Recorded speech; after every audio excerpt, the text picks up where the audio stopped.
I've been bagged on a lot online for having some circles under my eyes. Okay, part of it is the fact that yes, I have a toddler and a newborn at the house. Part of it is genetics, but a big part of it is, yeah, when I do keto, I don't sleep as well. Now, there's things that I implement to improve my sleep, and I'm going to share them with you, but I think it's kind of common knowledge now that if you're doing keto, sometimes you end up sleeping a little bit lighter. So these 5 tips are going to help you out in getting into the non-REM portion of sleep a little bit more, which we'll talk about more as we get into the science. I'm going to try to keep this fairly high level so you just have practical, tangible things to utilize. Please do hit the red subscribe button if you're looking for intermittent fasting, keto knowledge, and everything that you need to be the best version of yourself. And also hit the little bell icon to turn on notifications. I am not a doctor. I'm just some guy on the internet, okay? I just happen to like biochemistry and I've lost a few pounds. All right, so first thing I want you to implement is glycine or collagen. Glycine is probably a cheaper way to go, but collagen has glycine because glycine is a primary constituent of collagen, and sometimes people like to make a little shake before bed or something, so you could do that. Here's the reasoning why. First of all, glycine is a precursor to serotonin. Serotonin turns into melatonin. Melatonin, as you probably know, helps you fall asleep. But there's bigger pieces than just that. Okay, glycine has an interesting effect on vasodilation. It helps blood vessels open up so that you have less body heat in your core and it dissipates through to your lower body. As your body cools down, it sends a signal to your brain to trigger melatonin, and you therefore fall asleep a little bit easier. You want to be cool, you don't want to be hot. It also acts upon what is called the NMDA receptor. The NMDA receptor is like a little guard shack at the edge of your cell. And that NMDA receptor sometimes lets things like calcium and excitatory things invade the cell and wake you up and keep you energized. Well, that NMDA receptor needs to be activated to block that. So it turns out that glycine has a little help in terms of activating that NMDA receptor. A little bit of magnesium goes a long way with that too. Magnesium plus some glycine, or something known as magnesium glycinate, can be very, very powerful with that. There's a study that was published in Neuropsychopharmacology that found that just taking a little bit of glycine had a pretty powerful effect at getting someone into non-REM sleep and also shortening the amount of latency before you got into non-REM sleep. So REM sleep, rapid eye movement, people think is the deep sleep, but REM sleep is actually not that deep a sleep. REM sleep is important because it's like the defragmentation of your brain. If you've ever run a defrag on your computer, you know that your computers are working hard when you're defragging. It's reallocating things. Okay, non-REM sleep is actually the deep restorative sleep. They're both important, but non-REM sleep is the deep sleep that we're after in this case. So it improves that and improves the time to that. You get there faster. Okay, the next thing I want to talk about is very similar. Taking a warm or hot shower. I don't need to say a lot about this. It's all about cooling the body again, sending that signal to the brain. There was a study that was published out of the University of Pittsburgh School of Medicine. It took a look at what is called cerebral thermal transfer. Basically what it is, it's a complicated like electric ice pack they put on the prefrontal cortex, the front of someone's head. And they did this to people that were suffering from insomnia. And they found that when they did this, they ended up improving their sleep so much that they were sleeping on par with about 89% of their peers that didn't have insomnia. So it restored their sleep patterns quite well. So anyway, it just helps you get into that phase a little bit more. Lots of science still emerging in that category, but it's a pretty quick and easy hack that regardless of your dietary pattern will probably work. This next one's something that you can consume, okay?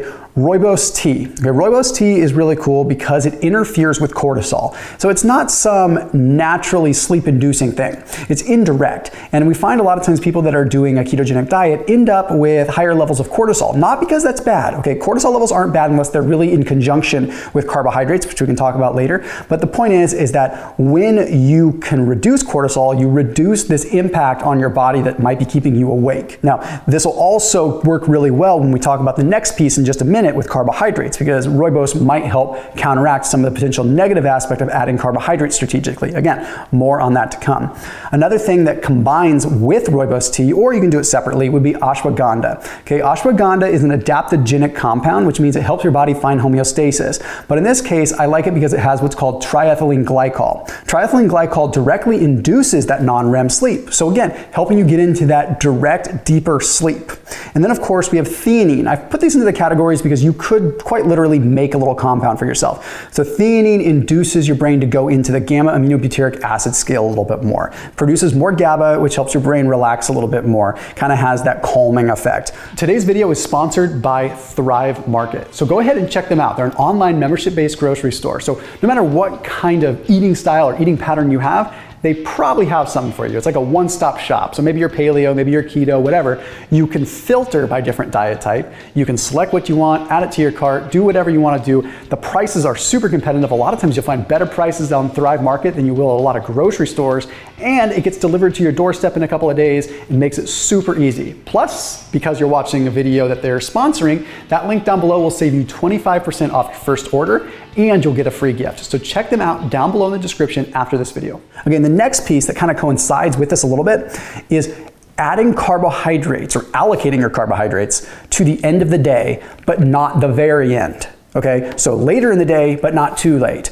So what you'd want to do is you'd want to preserve most of your carbs for one particular meal later in the day. Okay, what this does is it helps the insulin levels go up strategically so tryptophan can get into your brain. Let me explain how this works. Really interesting.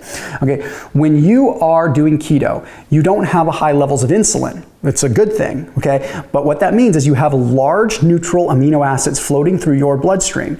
These large neutral amino acids pool up in your bloodstream and they compete with tryptophan to go into the brain. So normally tryptophan can just go into the brain totally fine because there's no competition. But once you're doing keto, it has a lot more competition. They all compete for the same receptor in your brain. So suddenly tryptophan went from being just a big fish in a small pond to suddenly being a small fish in a big pond. And the brain can't take them up as much because, well, there's just more amino acids that it can choose from.